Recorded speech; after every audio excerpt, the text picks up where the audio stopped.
Bases dropped on a new edition of Soccer Down here. It is a Thursday. We got lots of ConcaChampions League to talk about. There's one more remaining second leg match tonight in CCL, and we'll know who's going to be in the quarterfinals. A wild shootout in Colorado last night. We'll get into that. We'll get into MLS previews. We'll try to go a little deeper today on the East and the Western conferences, as we're almost there to opening day. But look, I don't know how you do a soccer show right now and not talk about off the top what's going on in the Ukraine. It does have, effects on the soccer world. I am not the person you want for your news on everything happening here.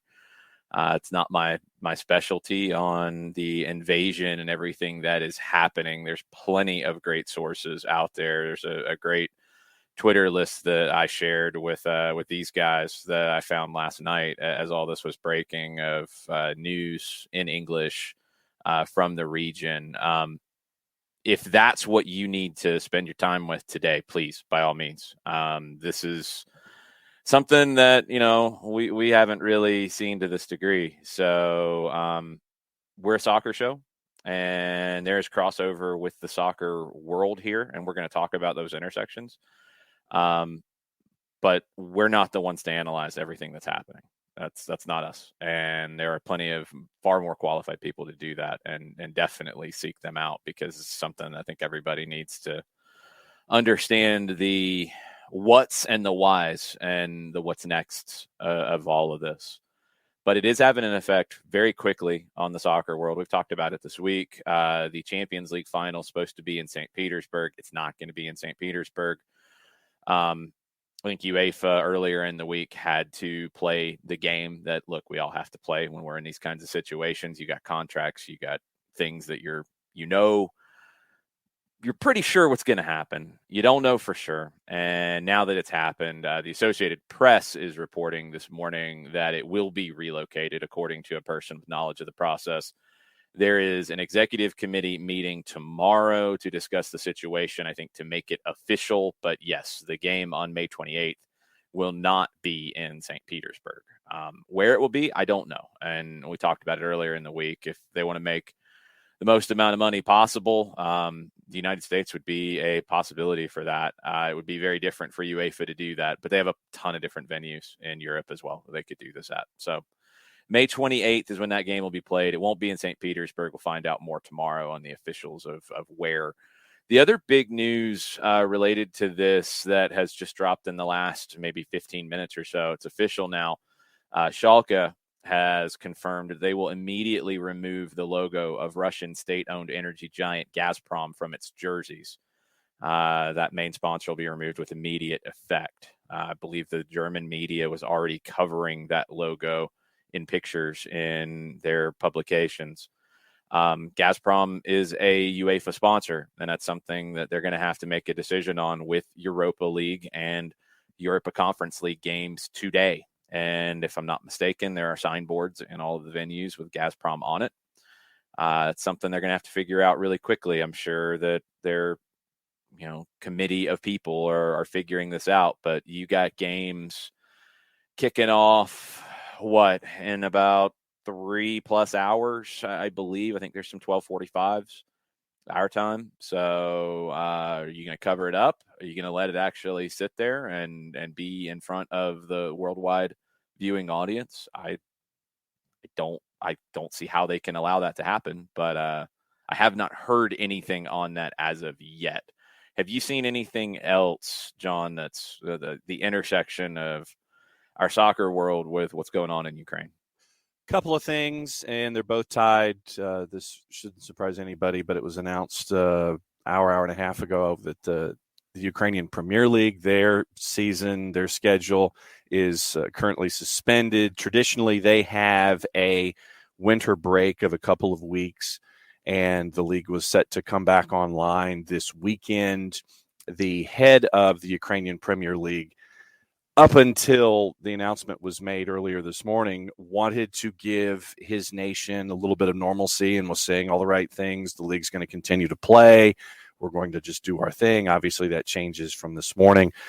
Going back to 2013 and 2014, there were two franchises that relocated from eastern Ukraine to either central or western Ukraine to continue to play in the Ukrainian Premier League. Shakhtar Donetsk was one of those clubs.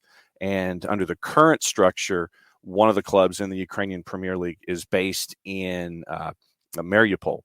And they were in one of the republics, one of the regions that was under the instant dispute that was coming up in the last couple of weeks. And one of the interesting interviews that came out this morning has to do with Shakhtar Donetsk. Their head coach, Roberto De Zerbi, gave interviews, and he talked to Sky Italia, Sky Sports, Football Italia, all those. And from his Football Italia interview, he said he woke up to the noise of bombs last night, but remains in Ukraine to not turn his back on Shakhtar fans and players. He's currently at a hotel in Kyiv, along with his staff and some players. He says, quote, "I'm staying in my room. Today is not a good day," he told Sport Italia. Continuing, he says, "I've been waiting for the Federation to suspend the season until this happened." This was obviously done before the announcement came out. "However, I didn't move. I'm here to do sport, and I could not turn my back on the fans. There are 13 Brazilian players here and my staff. We could have returned home, but we preferred to wait. Last night we woke up to the noise of explosions, and there are no heroes here," he continued, "but our job puts us in front of responsibilities. We were supposed to play on Saturday, so I could not run away." And that's part of his interview that he gave to Football Italia. Yeah, a number of international players are in Ukraine. I did see on the basketball front, there's a number of American players who play in Ukraine. And one agent specifically said, like, yeah, we're breaching contracts. We got our guys out of there. And they already did that. Now, I don't think that's the case for a lot of the international players, but I'm sure we're going to hear more about this over the next few hours of what's going on the soccer world. But De Zerbi, yeah, was very clear in saying he's not leaving. Zenit St. Petersburg is in action today in the Europa League. They are at Real Betis in Spain. Curious to see how everything goes with that. Jarrett, is there anything else you've seen about the intersection here with what's going on in Ukraine and the soccer world? No, I have not. Sorry, I had the chat open reading our Twitch chat, and I can only have that open and mute separately. So, no, I haven't seen. Well, the way I look at it, the chat pops up and overtakes my screen. So a lot of times I'm not looking at y'all, I'm looking at the chat. No offense to y'all's beautiful faces. No, I know how it goes. It's okay. Yeah. No, I haven't seen. I haven't seen anything else. This probably won't be the last shoe to drop from it. As with most things in life, it's more complicated and nuanced than you probably want to jump in and dive into it, because you're getting into Eastern Europe. You're getting into some really rough history in some places, and it's not cut and dry. And we'll probably see more stuff fall out of it with UEFA. And I don't blame anyone for having cynicism with UEFA or FIFA in how they proceed with this.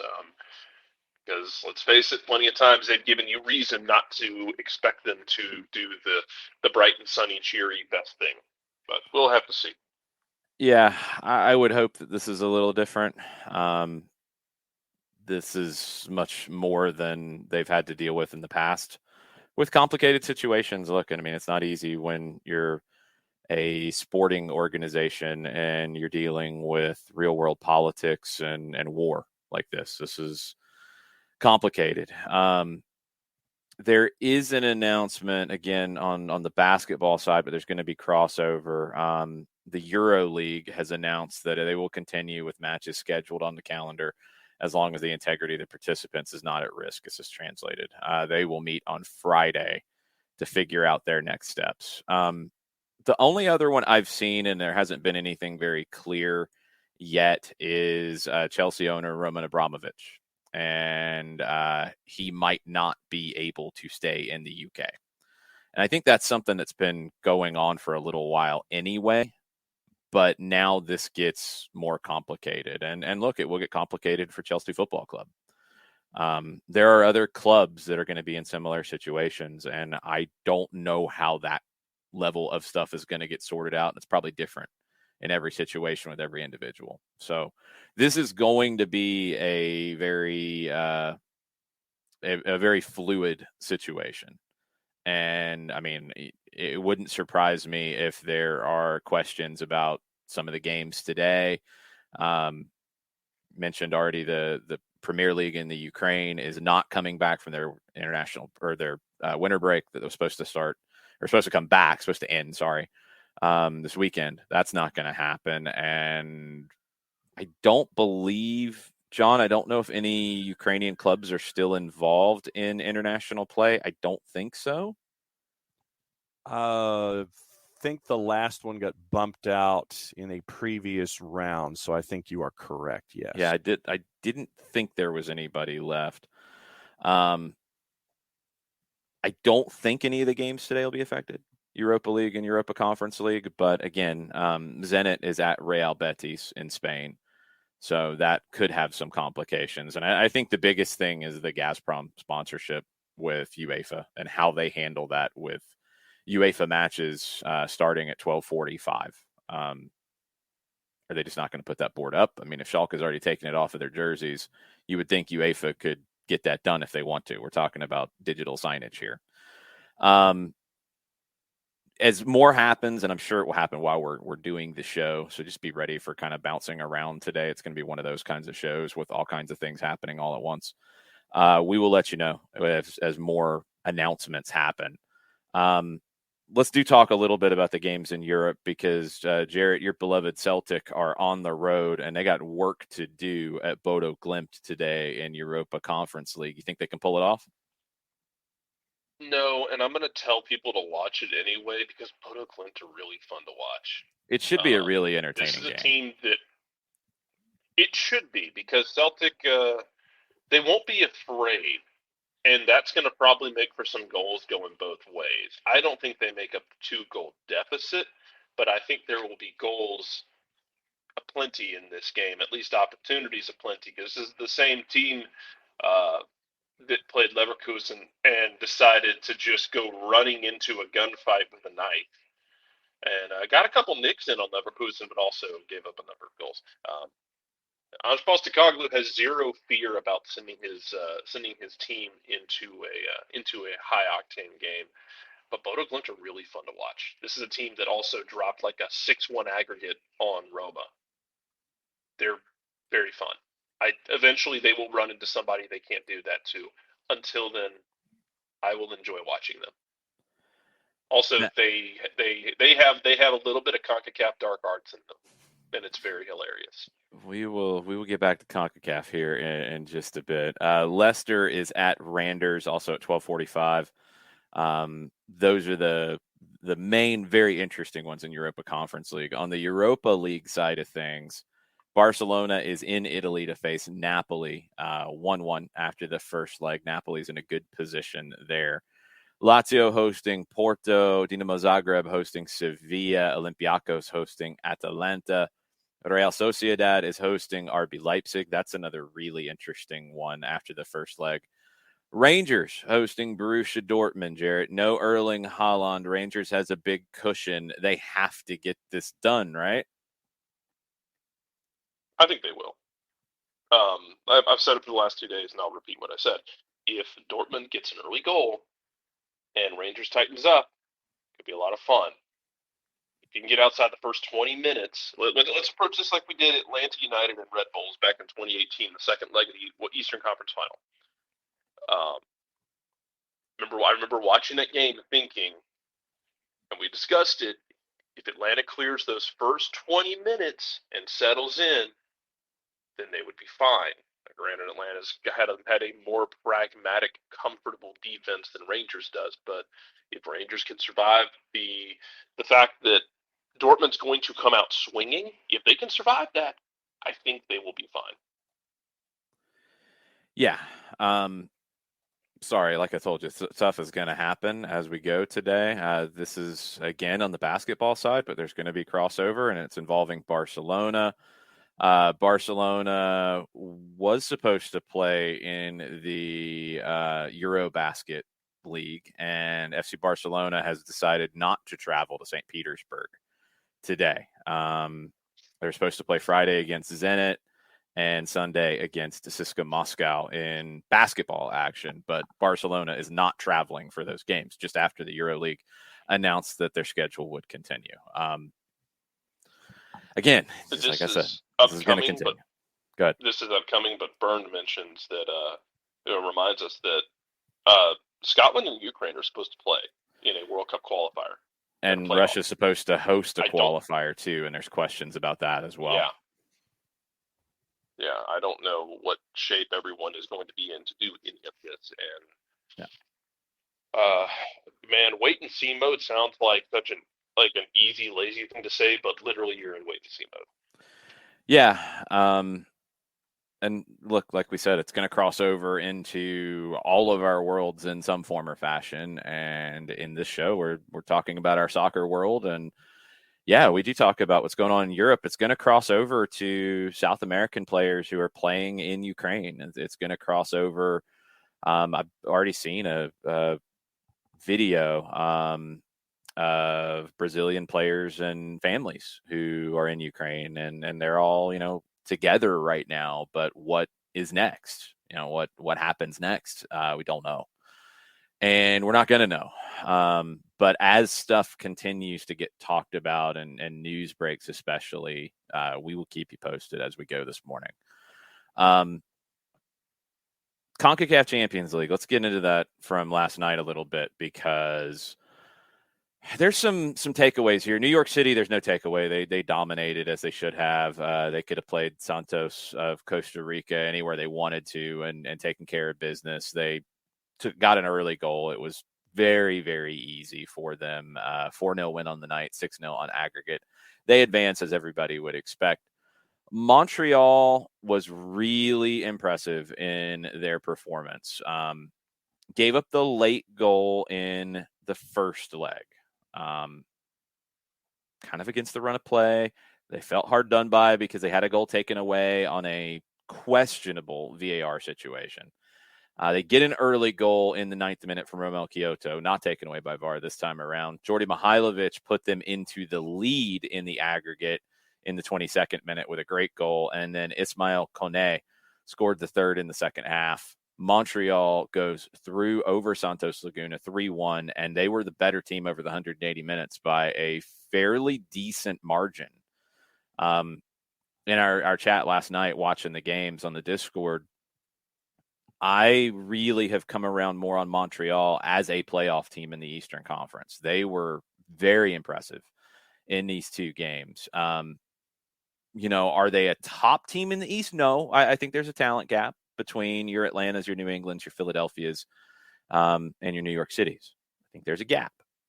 But are they a team that should get into the last three playoff spots, competing with the Red Bulls, competing with Orlando, competing with DC, competing with Chicago and Toronto and teams like that? Yeah.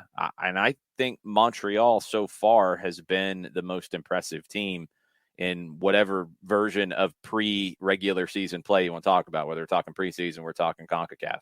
Montreal has made the biggest claim to being better than we thought they were coming into this.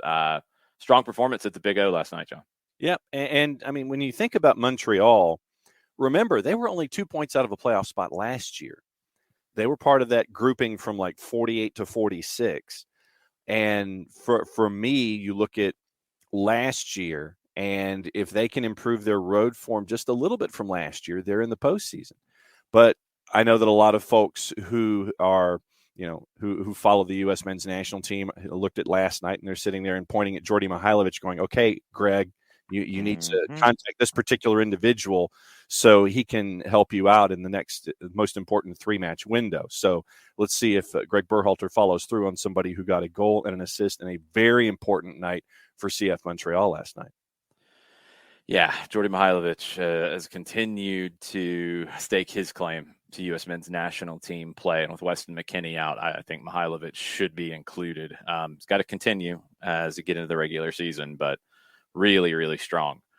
Not strong last night was the Colorado Rapids. And look, maybe coming into it, I was a little overly negative about them. This is why. I don't think they're going to be able to equal what they did last year. And I think the reason why is they don't have a striker they can count on. They got a goal in the 29th minute from Max, the young Brazilian they brought in from Flamengo, who I really do like. But against a 10-man Comunicaciones for 74-plus minutes in freezing temperatures that Comunicaciones has, I would assume, never played in. And then snow, which I do think hurt Colorado as much as it hurt Comunicaciones. They were not able to win this series. Goes to penalties. And it was one of the wildest rides in a penalty shootout you will ever find. Go watch the whole thing if you get the chance to. It's worth watching the entire shootout. It was that crazy. Big saves. William Yarbrough for Colorado made a couple of just fantastic saves with his trailing hand. He had no business making at least one of those. Yeah. He had no business making it. To push it up off the crossbar. He did back-to-back where he made the save, pushed it up off the crossbar, stays out. But as good as he was in the shootout, Kevin Moscoso is the guy. Man of the match, man of the round, in my opinion, for CONCACAF. I think he ended up at 12 saves in the 90 minutes. He made 3 in the shootout. Lewis hit the bar with his, and Comunicaciones knocks Colorado out. Best team in the Western Conference last year gets knocked out by a team from Guatemala that played the second leg in completely different conditions than they're used to and played with 10 from the 16th minute on after a red card. Now, Colorado fans might complain about a VAR situation here. I think VAR 100% got it correct. And this is why you have VAR in CONCACAF now. It was a really awkward one because Diego Rubio scored. Lewis put the cross in. The cross, the pass, it's really more of a pass than a cross, was bad. And it was behind Rubio. But Rubio, when the pass was made, was ahead of the last defender. Just because the pass was bad doesn't mean you don't get called for being offside in that position, because he's offside when the pass is made. You look at it live, you look at it in real time, and I can understand why referees would miss that. Because Rubio stops when the pass is bad and behind him, and then it looks like, well, maybe he was onside, because you don't normally see that play out. They got it right. I thought the angles were pretty clear in showing it was offside. So good on CONCACAF for that, and just incredible from Comunicaciones to be able to do this in those conditions. I mean, one of the other things, and look, I don't know, maybe the Colorado players are tougher guys than I would be in that situation, but when I look at the Comunicaciones bench, and I'm not sure who their equipment provider is, but they had some like kind of bright orange parkas, looked pretty good. They looked really prepared for the conditions they were dealing with. And you see Colorado players without the big heavy coats, but with big blankets huddled around getting ready for the shootout. I mean, was Comunicaciones more prepared for the conditions than Colorado? Like, if that's the case, that's a problem on a number of fronts for the Rapids. But I was incredibly disappointed in the Colorado Rapids in this series as a whole. And it shows they've got a lot to work on going into the season, because I think the Western Conference is a lot better. And while I think Montreal maybe has shown they're a playoff team, Colorado might have shown you that they're not a playoff team, with the two LA teams coming back to where they used to be, and Nashville coming into the conference. I don't think it's a guarantee Colorado's in the postseason. They're going to have to play a whole lot better than they did in this 180 minutes. And this is the first time in the entire time that I've looked at SofaScore that I've ever seen a player with a 10 rating. Yeah, it happens occasionally. Not often at all. And Moscoso got a 10. Frankly, It's not, now understand, it's not a poll. It's not somebody picking it. It's based off stats, and goalkeeper stuff is a little bit different. But you make that many saves and you win, you're going to get the 10. And I mean, I'm with you. If you have not seen this penalty kick shootout from beginning to end, watch it from beginning to end. How crazy was it? There was a point in the shootout where there were 6 consecutive balls that did not go into the net, either because of Moscoso, Yarborough, the post, or the crossbar. And that was after the third frame, when ConcaChampions had the early lead because of an early save by Moscoso on Jack Price. So it continued to ramp up and got absolutely just bonkers. And I tip my hat to ConcaChampions, and I scratch my head over Colorado, and am not anticipating a whole lot of success with them unless they get a striker. They might need other stuff too, but they definitely need a striker because it's just not enough with Rubio, with Shinyashiki. I've got questions about Lewis. I'm still a little surprised that some of the USMNT sites campaign for Lewis to be part of the national team. He has not developed past being a dangerous weapon off the bench in New York. He hasn't developed much past that. Look, the conditions were horrible last night, but this is why you can't put yourself in this position with the first leg, where they had a bad performance on the road. Very bad performance on the road. They dominated this game as they should have. They had a man advantage for 76 minutes, but bad performance on the road where they did not control that match. And there's no reason why they should not be controlling matches against Comunicaciones. No disrespect to Los Gramas, but there's a major gap in terms of quality between those two teams on paper. And in terms of valuations, even if Colorado is not one of the highly valued rosters in MLS, it's valued a whole lot more than Comunicaciones is. So no excuses for Colorado in this. It's poor, and it needs to be said as much. The other CONCACAF series last night, Pumas had to sweat a little bit. They got an early goal to go up 3-2 on aggregate. Ryan Davis equalized for Saprissa to make it 3-3 on aggregate. 3 goals in the last 15 minutes, had 2 of those, and Pumas go through 6-3 on aggregate. Scoreline looks lopsided, but it was equal going into the last 15 minutes of the second leg in Mexico City. But Pumas goes through. New York City goes through. Comunicaciones goes through. Montreal goes through. Jarrett, what have we learned about CONCACAF in this opening round of matches in the round of 16? And he leaves as I ask him a question. Really good timing, Jared. Thank you. I appreciate it. See if I ask you a question again, sir. Oh, man. Yeah, what's up with that, Jared? I don't know. I was trying to ask you something and you left. Yeah, sorry. What did we learn about it? We learned that in Colorado, we're in the same thing we pretty much knew when you played in Minnesota, is that in those conditions, and granted there was snow on the ground in Colorado, so it is a little bit different.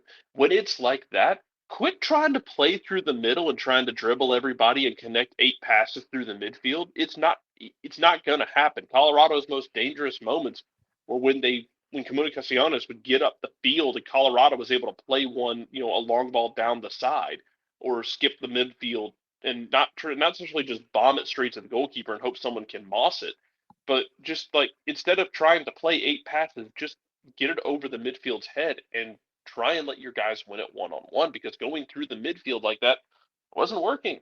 Yeah, they need a striker. They also need to figure out their midfield. But I mean, also it might have been the fact that the conditions were just absolute garbage. Montreal's really good. We knew that. Montreal's really good. Yes, I think they're better than I thought they were, though. A little bit. That's better. That's fair. I don't think Colorado is out of this, in that situation by any means where you're looking at them as a non-playoff team. We've seen teams struggle in CONCACAF and be okay. They do need to address the striker situation. the midfield as ungood as it was. Yeah, I want to see him play in a situation that wasn't freezing cold in the snow. I understand they're in Colorado, and that is kind of comes with the territory, but I kind of want to see how they deal with it in normal conditions. Yeah, the Eastern Conference, I feel like I think the conferences are reversed in MLS this season. I feel like the East is a lot like the West was last year, where it felt like there were clear delineations between segments of teams.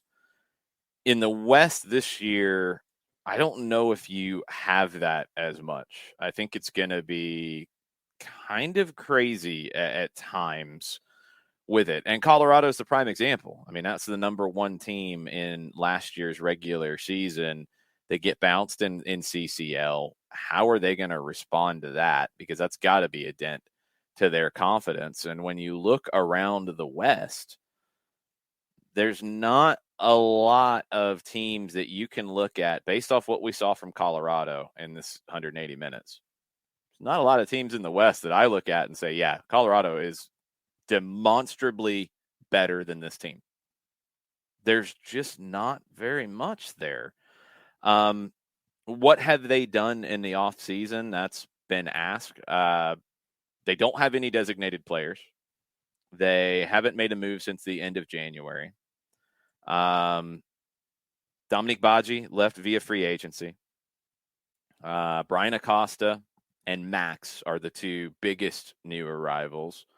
They re-signed Nicholas Mesquita, Stephen Betashore, Drew Moore. Betashore and Moore are both really at the end of their careers, defenders. They traded for Abubakar Keita, good young center back.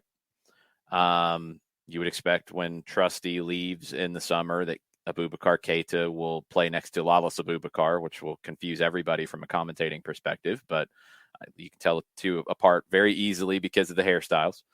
Cole Bassett left. That's a loss, but that's not everything here. I'm not going to give Colorado the out and say like, oh yeah, well that's why they're struggling. Kellen Acosta left.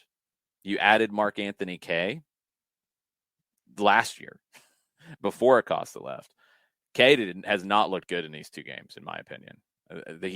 If he's going to play as a 10, they're going to have to find something else. And that is a difference from Cole Bassett. Brian Acosta hasn't started yet. I don't know how that midfield with Price, Brian Acosta, and Mark Anthony Kaye really functions. And this is where you do have to get into a little bit of thought. And this is the disadvantage of Colorado's approach. When you are a team who's not going to be proactive and go out and spend on guys that you want to make your team better, that you think fit, and do your scouting and go and identify players from outside the league and bring them in. When you are going to sit back and rely on moves from around the league, players who are maybe out of favor at a club within MLS, you make a trade, you bring them in, being flexible and adaptable is good to a point. And Robin Fraser did an amazing job with that last year. But now you have a midfield that doesn't really fit like it did before. Kellen Acosta, more versatile player, I think a better attacking player than Brian Acosta or Mark Anthony Kaye. Cole Bassett, you don't have anymore. Okay, now what? And maybe it just takes time. Maybe you need more from Michael Barrios, who I agree wasn't very good last night. Maybe Robin Fraser will figure something out. But he's always going to be limited without a number 9. And I think more importantly, he's going to be limited without a strategy. If it is just take what we can get and make something out of it, probably not going to be as good. Even if you are the master in the kitchen on Chopped on the Food Network, and they give you a basket of stuff and you can make something pretty good out of it. My guess is any of those chefs, if they could go to the store and buy what they wanted and made what they wanted, it would be better than what they would make out of the mystery basket. Robin Fraser's done a great job with the mystery basket in a roster. He deserves more. And they've got to just commit a little bit. Can be within reason, but they've got to commit more than they're doing because you can only make so much out of what you're getting. And I think he's got a bunch of mismatched stuff at the moment. One team that they're probably better than is Austin in the West. Austin is one who, again, didn't really make any big moves to improve. You look at what their team can be this year, and I do start to worry about Josh Wolf in the long term. Tata Martino was a different situation for a manager taking over an expansion team. Bob Bradley was a different situation. Outside of that, you think to Cincinnati. Okay, didn't last very long. Now, Minnesota, maybe you could argue, shouldn't have lasted as long as it has, but it has. It took a while, but they told you straight out of the gate that they weren't going to be good for 3 years. So I guess it took all the heat off of Adrian Heath at that time. Austin hasn't said that. Austin doesn't have enough to be winning on a regular basis. And I just have a bad feeling that Josh Wolf is going to pay the price at some point for that. There may be the team when I look at the West. And Jared, I want you to chime in on this when we kind of look around the league, and we're going to focus a little bit more on the West today, because I'm sure tomorrow will be heavy Eastern Conference as we get ready for Atlanta. I don't know many teams that I don't look at. Really, the only one is Austin and maybe Houston that I think do not have a realistic playoff shot in the West. I think Colorado is going to get caught up in a numbers game because of that, but is there anybody else? Austin and Houston are the two that I feel like are the weakest. That feels right. I think Dallas is going to be on the kind of the bottom of that tier. I know they made moves like Dallas come up in the world, y'all. I think Dallas could be all right. Dallas hit their weeks, and I think they'll be all right. But I don't necessarily know if Dallas is going to be in the upper half of the playoff picture, if that makes sense. Well, let's look at Dallas really quick. All right, let's look at Dallas. You lose Ryan Hollingshead. You add Marco Farfan. You have a super draft Generation Adidas player behind him in Parker. You got your center backs back. You added Bartlett from the draft. We'll see if that kind of gambit pays off. They moved up to get him. He's an older player. He should be able to walk in and help them. Paxton Pomykal is the wild card for Dallas, in my opinion, because we know Alan Velasco, incredibly talented, young. He's going to have to adapt a little bit, but incredibly talented. We know what you got. Paul Arriola, we know what you got in the league at this point. Jesus Ferreira as a number 10, maybe a little bit different, as the number 9 here potentially with Dallas. That's very different. I don't know where they're going to play him. Franco Jara will have something to say about that. But Pomykal figures to me to be the one who, if Dallas makes the playoffs, I think it will be because Pomykal comes back and does really well. If they don't, I think it's because they didn't get the Paxton Pomykal that we saw before his injury. That feels like it. I mean, that feels like if you're looking for that wild card, yeah, it's does Pomykal give you what you want? And yeah, I think Dallas will be fine. Don't get me wrong. I'm not saying Dallas is going to be bringing up the rear in the West. I just think they're going to be. You're going to see most likely a split in the way the Western Conference looks as we approach decision day, where you have your top, not unlike last year, where you have your top teams together, and you have maybe 1 or 2, 3 teams in the middle, and then you have a gaggle of chaos below that. I could see Dallas in that gaggle of chaos below that, but if they get what you want out of Pomykal, maybe they're in the tier above that. I don't know that Dallas flips this all the way around and is like competing for a supporter shield. I don't think that's the case. I don't think they're there. No, but they're making the moves to be there in the future, and God bless them for it. They have to do something. No, I think they're a playoff level talent. I really do. One thing to keep in mind: the West is just going to be a pain in the ass to get through. It is. It's not a huge criticism of Dallas so much as the West is just going to be a hard thing to deal with. Sorry, go ahead. One thing on Dallas is just like Atlanta's dealing with Thiago Almada and visa issue, Alan Velasco is not in Frisco yet. So probably Jader O'Brien will get the start in opening day. And they went out and got Velasco and Arriola for a reason. So that's not where you want to be opening day, but pretty much everybody is in that situation. So if Dallas is on the maybe back end of potential playoff teams, who else are you putting in that realm, Jarrett?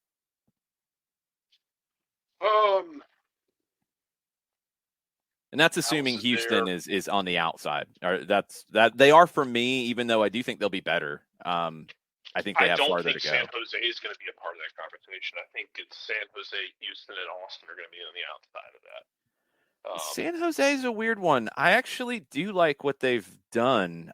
They haven't done a lot, as Matias Almeida reminded us yesterday. But I mean, It's the hey. off season of coaches speaking their minds. Yeah, and look, I've seen some back and forths about what actually Almeida said. There was one specific quote that I think some people took away about him saying in 10 more months I'll be free or something. And I've seen people question, like, hey, that's not really the way he said it. Like, if you want to get literal, sure, those might be the words, but that wasn't the context. It's not like he feels like he's being held captive in San Jose. In 10 months, he's free because he's out of contract. So, yes, literally, he's free, but take that to the side. San Jose, they will probably be in something resembling 3-4-2-1, 3-4-3. Here's your wild card with them, and man, if it pays off, Matias Almeida is possibly a warlock. Jackson Ewell as a center back, Jared. I have questions about this, and yeah, he will be a warlock if this works. I have some questions, but I don't have crazy ones. I mean, let's look at it. And now I'll tell you the other one that I have a question about that I'm fascinated to see is Cade Cowell as a wingback, which is wild and crazy. Like, this is what, and Matt Doyle did a really good job, I think, with the starting 11s and maybe the first main guys off the bench in his depth charts that came out on both sides. It's a really good starting point to look at both conferences. There's a few that have changed around a little bit when you get deep into rosters. Of course, things get a little crazy. But the starters, yeah, this is a weird lineup for San Jose with Ewell as a center back along with Beeson and Calvo, with two very attack-minded wing backs. Now it's Matias Almeida, so we're not shocked by that. But Cade Cowell and Espinoza are not two players that you would normally associate with defending. A four-man midfield, kind of a box of Jan Gregush, Judson, Eric Remedi, and Jamiro Montero, which is really talented, and Jeremy Abobasi up top. You know, like, is it? I think a lot of times it's going to look a little bit more like a 3-box-3 with Cowell and Espinoza more as what we would call wingers than wing backs. If they're wing backs, I think it's somewhat nominal because I don't see them defending deep and making it a line of 5 on any form of a regular basis. But Jared, it feels like Almeida, as interesting as he has been in 3 years, if this is his last go-round with San Jose, he is putting all of his cards on the table, pushing all the chips into the middle of the table, and here we go with real crazy soccer. And I'm very interested to see what might be his last performance. It's kind of like the old Daffy Duck cartoon where he eats the nitroglycerin and a bunch of other chemicals and then proceeds to blow up. And yeah, it was great. Can only do it once, though. This might be Matias Almeida's. I can only do it once. Yeah, it's his last year. Go out with a bang, baby. Burnout, no rust out. You get to go full theory now. If you're Matias Almeida of, you don't think I can play strikers and playmakers as wing backs in a 3-4-3? Let me show you. Oh, you don't think Jackson Ewell could play as a center back in my way of playing? Let me show you. Now, you literally adopted the insanity. This man was born into it. He was molded by it. He was. The Jackson Ewell thing, I know there's people who have opinions about Jackson Ewell, and yes, Bart, I'm talking to you. Jackson Ewell as a holding midfielder playing center back. We've had this conversation for a long time. It's not that uncommon. I think people have more of the issue with it's Jackson Ewell doing it rather than what Pep did with Javier Mascherano, for example, or what we saw with Jeff Larenowitz playing a lot of center back here in Atlanta, where he was, more of a holding midfielder, although he could play center back and he played it more regularly than some others. we've seen it. We've seen this happen, but Jackson Ewell doing it is a fascinating one. He was asked about it, and he said, look, I don't think it's where I'm going to play with the national team if I get that opportunity, but I think it'll make me a better player. I'm fascinated. I'm really fascinated by it. I know, Coco, I've upset all of the USMNT Twitter by not slandering Jackson Ewell for 20 minutes straight, because that's what you're supposed to do. I love that Almeida is betting on himself, and I love that Almeida is betting on his philosophy, his theory. I feel like that's his never way been of a question for Almeida. Yeah, but he's went even further into it. He's went even further, because I think at times he did kind of lose his way a little bit. I mean, the loss in Orlando is the one I'll always come back to, where, he looked broken. I thought he was going to walk at that point. He didn't come out and say the things that Antonio Conte said here lately, but he was pretty close. He didn't, and he bounced back, and he had them on a tear last year at one point. So, look, they're going to be difficult to play against. That 4-man midfield, Gregush, Judson, Remedi, and Montero, that's really good. And to play this way, that's a really good grouping of guys. Bobasi is going to get opportunities in transition, and a lot of it depends on Cowell and Espinoza and what they can do from the wide positions, and really what their game is like in the system. I'm fascinated to watch it just from a theoretical standpoint. Jared, I'm even more excited about your Quakes than ever before. Oh boy. Well, let's see what happens. As far as we got sidetracked, as far as the rest of the West in that second grouping, RSL's a part of that. Vancouver's a part of that. I mean, look, you're not. I wouldn't blame you if you took. What's a really bad Easter candy? Let's do this, because we're coming up on it. Peeps. Peeps are disgusting. They're yes, horrible. They are. I'll agree. Okay. They're horrible. They're awful. Gross, especially when they're colored differently. Yeah, and they're colored and flavored, the non-traditional colors and flavors. Yes, garbage. I would not blame any one of you for putting a pack of Peeps on Brian White as your outside shot of a golden boot. Not happening. Not doing it. Oh, I would do it. I'd throw something I didn't care about on it. Vancouver's a little bit like, they've got to prove it that what happened last year was not a fluke. Ryan Gauld for a whole year. Okay. I like that. Caicedo. Ricky Ricardo, I don't know why they're so anti. I cannot. Why am I so anti-Peeps? Because they're disgusting. It's easy. That's why I'm so anti-Peeps. I don't like eating disgusting things. It's not rocket science, Ricky. Ricky, I stand with you. It's okay. They're gross. I'm not anti-Jackson Ewell like all of USMNT Twitter is, so I'm not so anti about everything. I just think Peeps are disgusting. Burn thinks Vancouver has a solid roster different than Colorado. Yeah, maybe, but I don't know how solid it is. And we've got an unproven manager that we've got to see over a full year. Out of this group that you've constructed, Jarrett, let me make sure I got them all right. Vancouver, RSL, Dallas, San Jose, Minnesota, Houston, and Austin. Are you putting Minnesota there?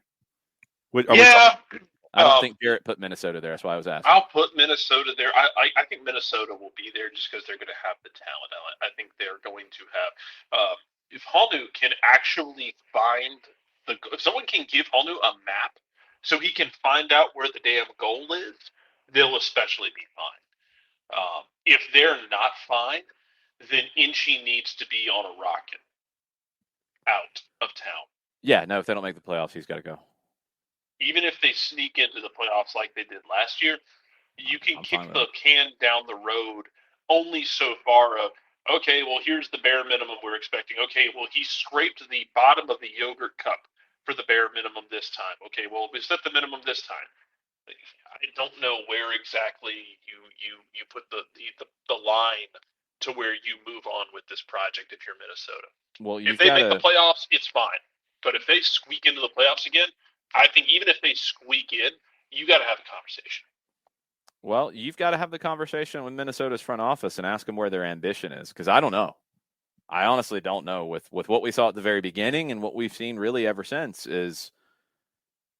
Are they just happy being a playoff team? They might be. They might think that's who they are. I think they can be more. I really think they can. I think they can with a different manager, and we'll see if that happens. But now I don't know if it's playoffs or bust, or fifth or better or bust, or home playoff game or bust, or whatever. I have no idea where Minnesota's ambition level is. Out of that group of teams, yeah, Minnesota's the best of that group. I think pretty easily on paper. We're going into the season. I would say that Dallas is the next best. And San Jose and Vancouver, I'm flipping a coin a little bit. Colorado, to squeeze them into this conversation, is probably in that Minnesota-Dallas area, in my opinion. They should be better than that. They could be better than that, but I just don't know if they can replicate last year, where I think a lot of guys played over their heads. And I think Frazier got more out of it than he would have been expected to. So I don't know if you can replicate that. And I think we're going to find out. And I think the 180 minutes we've seen so far against ConcaChampions hasn't given you any reason to think that's going to happen again. So now what? I could see all of these teams missing the playoffs. Have to do the math and make sure we haven't taken too many numbers out. But I could see all of these teams missing the playoffs.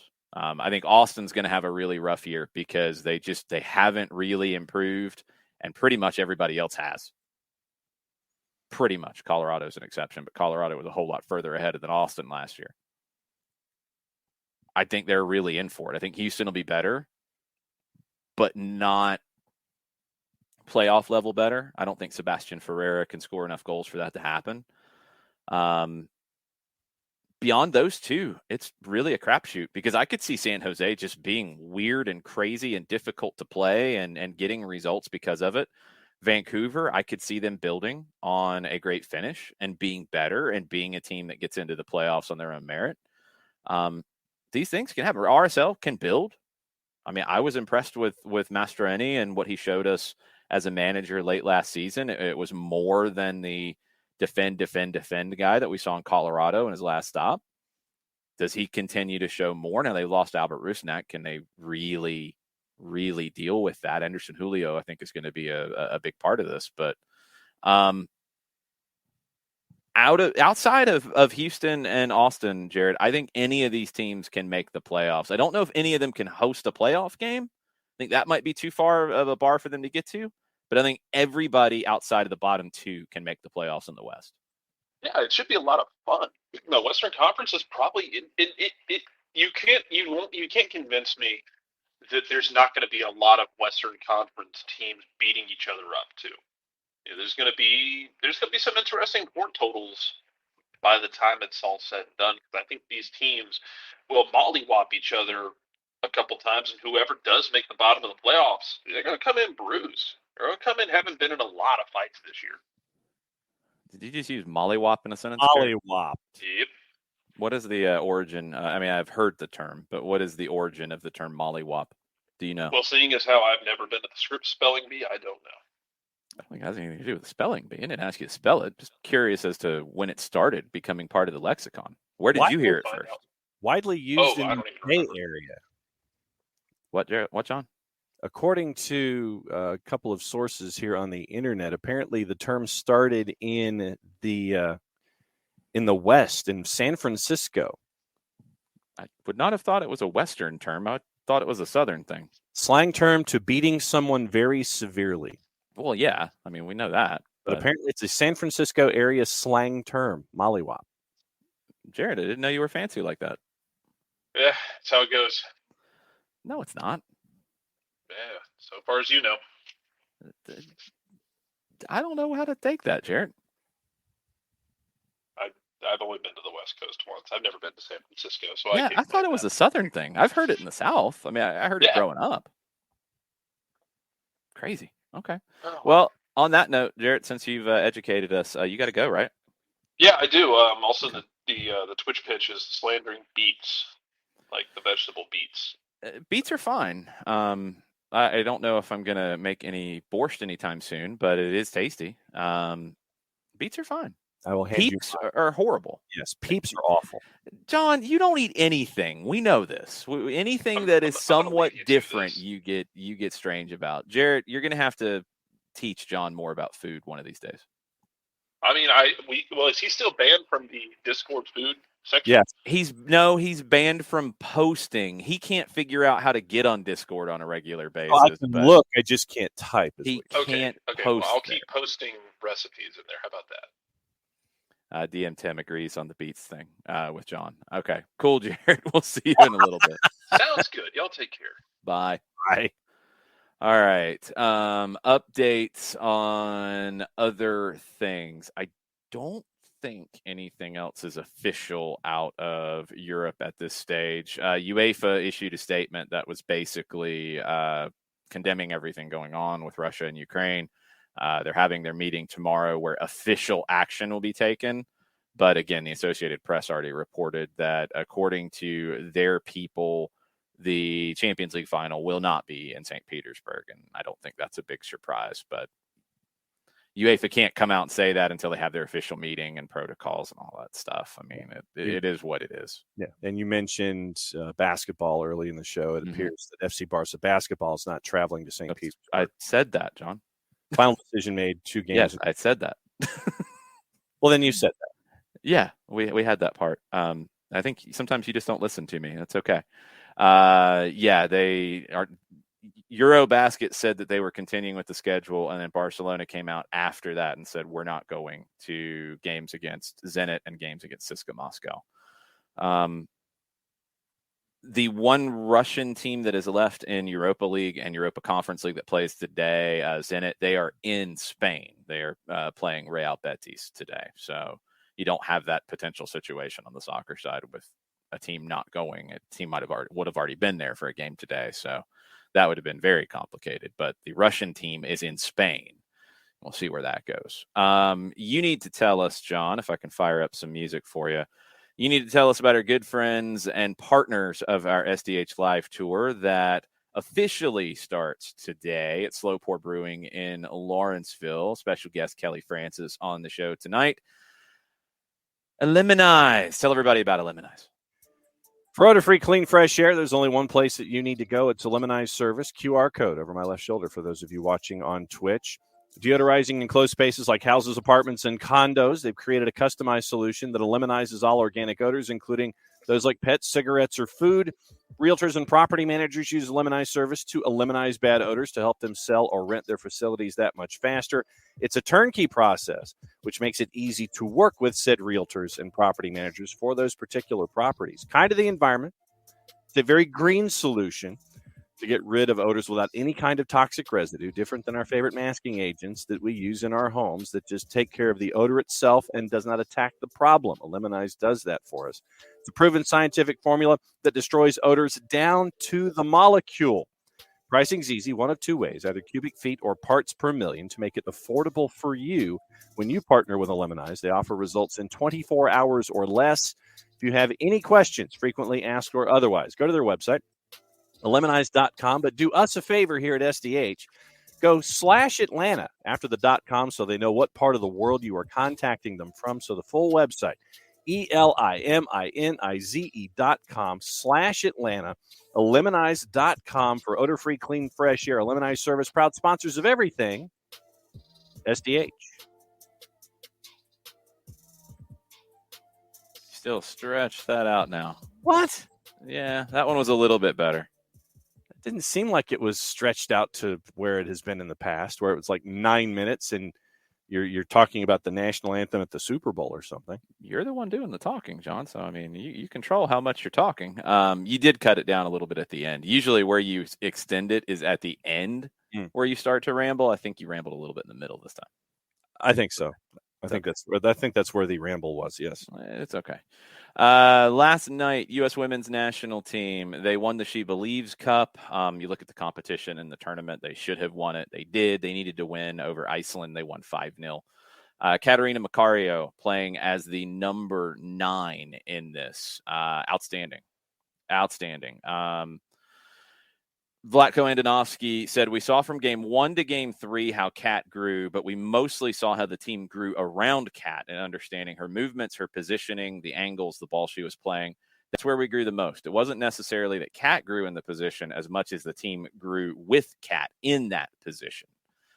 Said goals like that should be on highlight reels all over the world. What makes me happy with Kat is not just the goals she scored, but how she was able to get other people involved. After the difficult start against Czech Republic with a scoreless draw, they come back with a couple of big wins. 5-0 last night. Good confidence builder for a young team. Again, to be completely fair about this, not great competition. Not great competition at all. This is what should have happened. The Czech Republic result was surprising the way it went down. But the very young group, an average age, I think, across the team of 22.5. None of the players were among the original 18 picked for the Olympics. Macario ended up playing when the rosters got expanded. So very different. I don't think it means that some of the veteran players will never be called back. I think it is an opportunity to build a new group and then see what they need. And look, we've talked about somebody like Alex Morgan. If Katerina Macario becomes the number 9, well, then that changes what you need. And if Alex Morgan comes back into the fold, it would be coming off the bench. If another veteran forward comes back into the fold, it's coming off the bench, and they're going to have to accept that role. And look, at times we've seen and heard friction about some of the veterans assuming new roles with new talent coming through. There's a lot of new talent coming through. And Andonovski used this tournament in the best way, I think, for what they need to be. You had to get these young players playing.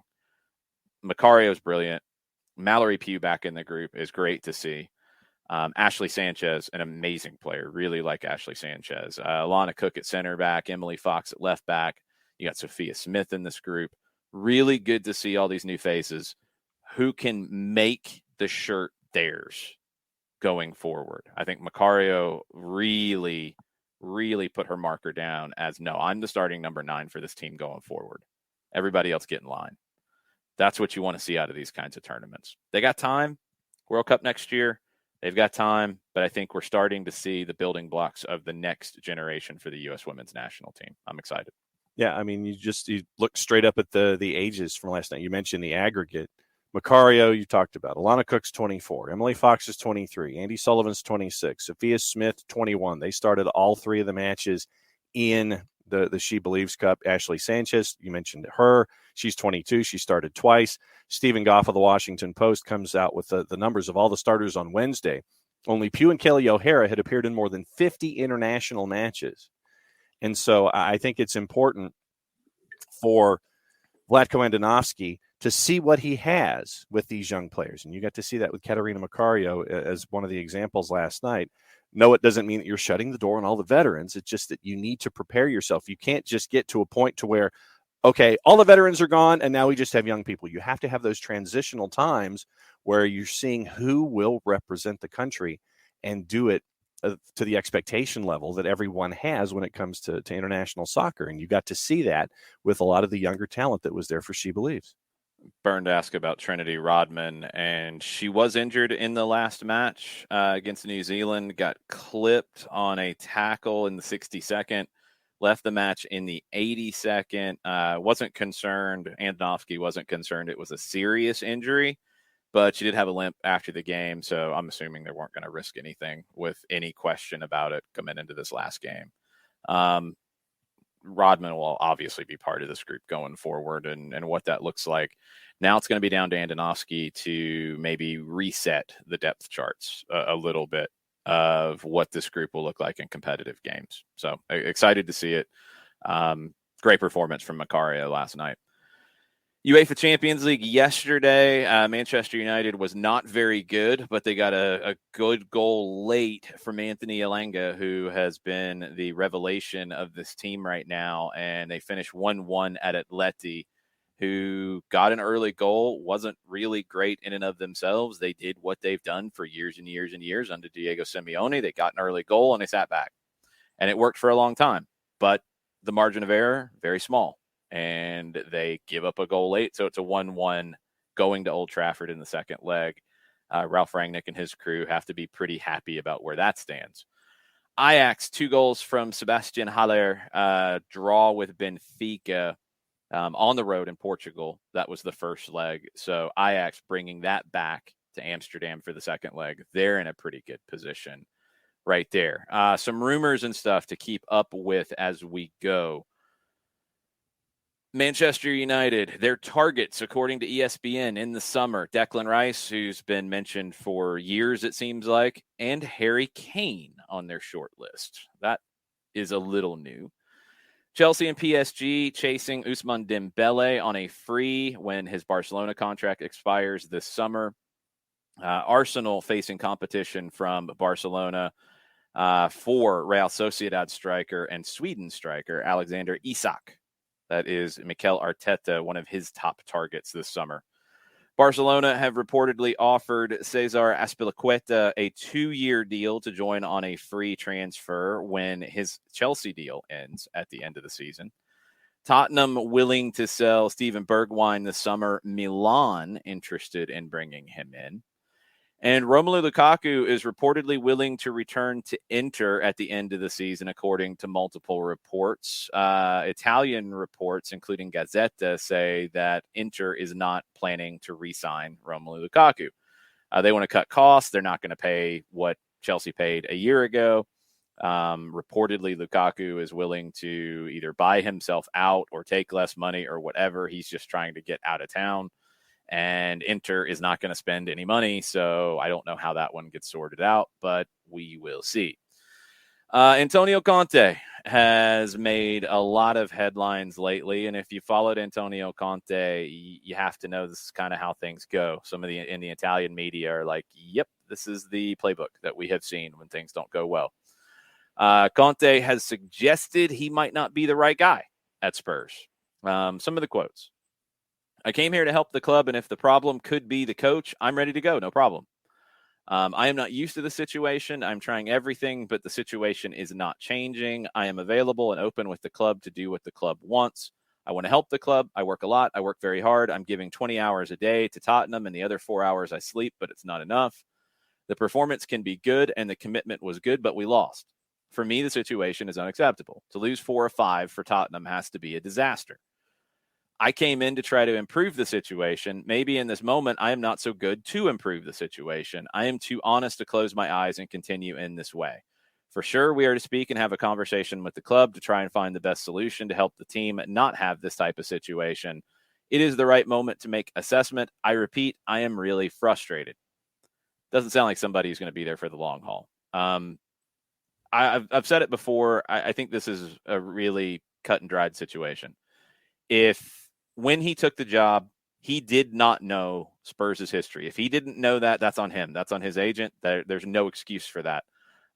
Spurs isn't a club that has generally thrown the money around well. Generally not a club that's thrown the money around, period. If he walked in the door and thought they were just going to spend because he thought they would because he's there, then that's on him. Now, if he took the job and asked those questions and was told they were going to spend and they were going to go get these guys and then they didn't, well, then he might have been lied to. Now, deals sometimes don't get done even with the best intentions. Maybe Spurs tried to make deals happen. Luis Diaz's father would disagree. He says that Spurs delayed things on Diaz going to Tottenham and Liverpool swept in and got the deal done. But if Spurs said, we're going to do this and we're committing to do this, and then they didn't follow through, then they lied to him. And he should be frustrated. It's really one or the other. If he didn't do his homework and he thought, oh, they're just going to spend because it's me, well, then that's on him. If they said they were going to commit to giving him this, signing a player in this position, doing this, and they didn't, then that's on the club. And if it's on the club, they're not going to get anybody like an Antonio Conte again. This was a big step in multiple ways for all parties involved. Antonio Conte might not be back in England after this. And if Spurs did Conte wrong with what they promised him and didn't follow through, Spurs isn't going to get a manager of this level again. And I'm really starting to feel the latter, even if they tried, is what's going to come to fruition. Because, we've seen Jose Mourinho and now Antonio Conte fail. And Conte, if he leaves quickly, then both are leaving in very short periods of time. If you are Eric Ten Hag, if you are Marcelo Gallardo, if you are Sebastian Becasese, if you're any young, promising manager and Tottenham comes calling, you're going to have to ask some serious questions about what happened with Mourinho, what happened with Conte, what happened with Pochettino at the end as well. Why did you lose all of these guys that have won in other places? What did you do? I think you're going to see more of the Nuno kinds of hires, which kind of felt like they couldn't get anybody else at that time. That's why getting Conte was surprising, and you would have assumed that they would have had to promise some things to get him. I don't know. It's a really bad look for Spurs. It's not a great look for Conte, but again, this is what managers do. It's what he does, especially. It's not working. He's going to walk. He's not going to have long-term failure on his books. He'll leave. And then there will probably be reports that, well, I was promised X. This was supposed to happen. Why? I didn't get the resources, all that, which very well could be true. But it's not working, and I don't think it's going to work at this point. I don't know if there's a way back from where things stand now. And if you are a manager, a manager that has a successful history, or if you're one of those up-and-coming managers that is, that the bell curve is really taking the steep drive right now on the upswing, and you see what's going on with Spurs, Conte, Nuno, Mourinho, all in succession, I would have instant questions, period, about if Spurs wants to walk up to me and sit there and say, hey, come on over and help us out and be a part of the process to get us back into European football and all that kind of stuff. My first questions are going to sit there. I'm looking at the predecessors going, what happened? And, you kind of know what happened with Nuno, but you look at Conte and you look at Mourinho and all of this stuff that has been going on recently. I would have more questions about why should I take this gig than any other time. So if I'm out there in the market looking to jump to England, I would be instantly wary when Conte goes, and I'll go ahead and say when, because I don't think this marriage is going to last much longer. And I would think second thoughts and third thoughts about taking this job and trying to turn it around because of everything that we're seeing right now. And yes, I know that you mentioned both sides, that it's either on Conte for not doing his homework or on the club for promising one thing and not delivering. But either way, you look at the past of what we're seeing with Spurs, and there's a lot of bad vibes here. I don't know if I am a coach of interest that this would be one of the first places that I would go these days. No, if you're a coach of interest, you're going to wait for a better gig. You're either going to get a guy who's been around the block who is looking for a gig, a la Nuno, a la that level of manager, which is a shame because I think Spurs should be a bigger club than that. Or you're going to get somebody who is very unproven. And you're going to have to roll the dice. And look, that's probably going to be your best route. They've gone away from that. That's what they did with Pochettino. He was a little more proven than that, but he wasn't a guy that people thought was going to be the next great manager when he was hired at Tottenham. He turned himself into that there. You're going to have to go and recruit that kind of a person and identify them. And it's going to be somebody that maybe we don't know, and you're going to hope that they can rise to the challenge because you're not going to get the elites anymore. It could be both, Uncle. I mean, sure. I don't know exactly how that would work in this case because, I mean, if Conte didn't know Spurs' history and was told that they would spend, but he didn't know their history, well, I mean, yeah, I guess you could be that. You'd be very naive. It's still on him. if he knew the history, knew what he was walking into, but wasn't promised things, he can't complain now. So, like, no, I mean, nothing is 100% either way. Like, I could really see a scenario where Spurs had to say a lot of things to get Antonio Conte, and they did. And I could see a scenario where they tried to live up to it in some form or fashion. The Luis Diaz one is what grabs my attention. And that feels like the classic Spurs situation here in the transfer market, where they identify a young, talented player. They start the process. But, and this goes back to their history a little bit, they slow it down a bit. They get a little bit of cold feet. They don't follow through. And somebody else jumps in front of them. You know, I mean, is it, if it's a little bit of both, like that's the way that I see it playing out, the maybe the most likely of Spurs committed to spending. They thought about spending. They started the process of spending, and then they didn't get the deals done because they haven't really been in that situation before. Maybe it's something like that. Still doesn't really absolve them of the situation, in my opinion. If you commit to doing it, you got to do it. You got to get deals done. You got to get it over the line. They knew what they needed. If they couldn't do it or didn't do it, then that's on them. And I just don't believe that Conte would go there naively. I think he would have known, and he would have asked, and he would have demanded, and there would have had to have been promises made for him to take that job. I just don't see how he takes it otherwise, because he didn't need the work that bad. He could have still been the main guy out watching the carousel spin around. You know, I don't know. I don't know. It's we'll see. We'll see how this goes, but I really think it's going to be a stain on Spurs, and they're the ones who are going to suffer the most from it. Conte will leave. He'll be next at Juventus when Allegri leaves or gets fired or whatever. Conte will be back at Juve. He'll be back at a big club in Italy. He'll be fine. He's not going to be hurting for work. I think Spurs will be the one that's really negatively affected by this, more so than they have been anyway on getting guys.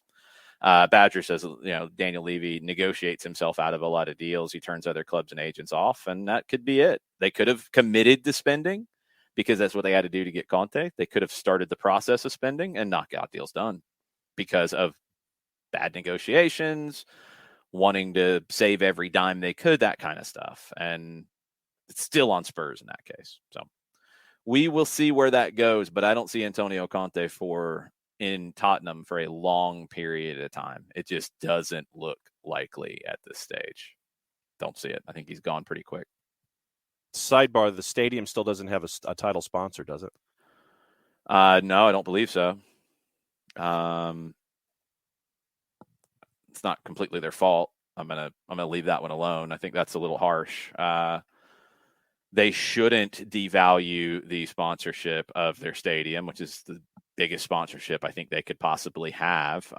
If it's worth waiting to set the market, as the market was expected to rebound before what's going on right now in Russia and Ukraine, and we'll see how that affects everything in terms of the worldwide business realm.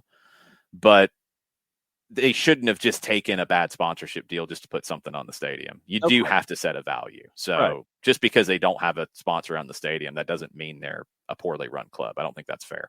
No, I wasn't making that. It was just a question of wondering if they had a sponsor. It was not an indictment on their. Felt like it was with the timing of when it was brought up. But no, they don't. They technically don't. But I think that's probably good business, not bad business. Sadly, it's awful timing with building a stadium right before a global pandemic hits, and you can't really predict that.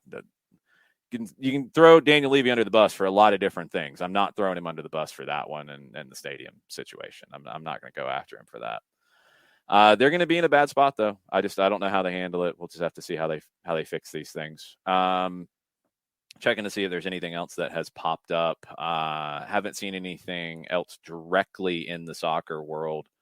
I've seen an outcry. I'm not sure when it was supposed to be, but the Russian Grand Prix in the F1 world, I guess, is coming up. and conversation about that should be canceled. Sebastian Vettel has said that I should not go, I will not go, we should not race in the country. So I don't know when that was scheduled, but I'm guessing it's coming up here pretty soon. Max Verstappen had said the same thing, that he and Vettel had come out and said that it needed to be called off. Yeah. Well, I mean, when is it supposed to be? Do you know? I'm checking that right now. Okay. Ricky Ricardo with a question. We'll grab a few questions here. I don't know if we'll go the full 2 hours, as you know, all of our minds are probably looking at other places around the world too today. Ricky with a question. Do we have any kind of indication how long Rosario Central can sit on their hands regarding LMD? I mean, they can sit on their hands as long as they want to sit on their hands. Atlanta United can add players up until beginning of May. You know, I don't know what the delay is for Rosario Central at this point. There was another player move that I think we wanted to get done first, and it did, and the Argentine window for incoming transfers is closed. I don't know what the holdup is with Dupuy at this point. Cesar Luis Merlo said yesterday that Rosario Central is the one putting the hold on it at the moment. So, I mean, how long can they sit on their hands? They can sit on their hands forever if they want to. But Atlanta can add him all the way up until May. The roster compliance thing, I think maybe there's been a little bit of confusion for some around this, and I've seen some very incorrect reporting about the MLS transfer window as well. Again, the transfer window is open through early May. I don't have the date in front of me. I think it's May 5th.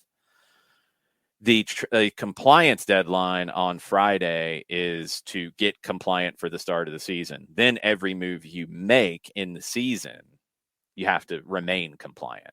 You can be out of compliance from the end of the previous season until the roster compliance date for the next season. But then once you're in season, you have to stay compliant. It's not a roster freeze. It's not the close of the window. It's nothing like that. You just have to get compliant with what you have on your roster currently. And if you're going to make other moves, then you're probably thinking ahead a little bit to, I need to clear this space, I need to do that, et cetera, et cetera. But on Rosario Central's side, they can do what they want. That's what's difficult about transfers. It takes two to tango. And if they don't want to tango, then you can't tango. So that's just where it is. Wowchara, I don't know why you're saying that at all. It says, so Dom is not necessarily getting waived now. No, now that's a different conversation. The buyout has to happen before the season starts. That is different. That's a whole nother thing. You do have to make that decision before the season starts. I think some people have tried to tie that they have to buy Dom out to be compliant, and nobody knows that outside of the front office and MLS's league office, because we don't know all of the cap hits. We don't know all of those situations. I don't know with what has come in and what has gone out that they would be out of compliance if Jurgen Damm was still on the roster. But if they want to do the MLS buyout, then you have to do that before the compliance date.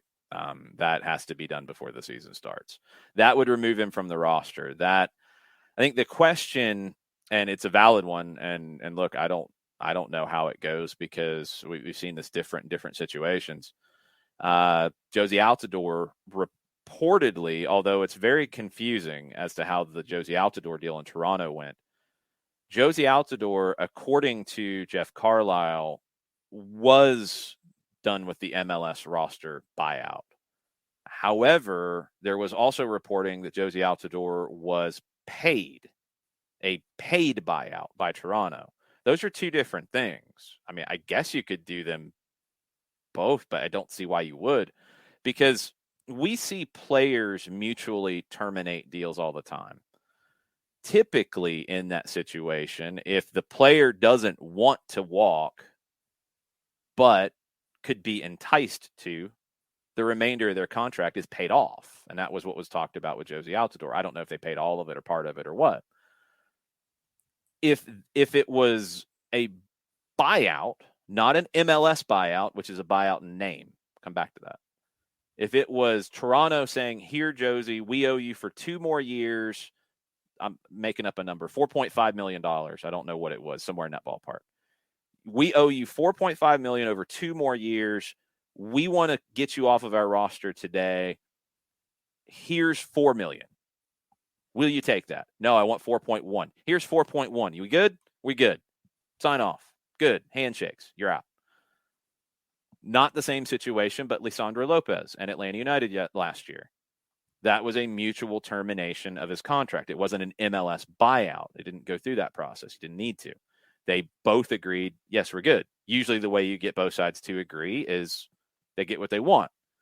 Lisandro wanted to go. Atlanta wasn't going to stand in his way. Lisandro either forfeited what was left to be paid to him, or they reached a financial number and everybody's good.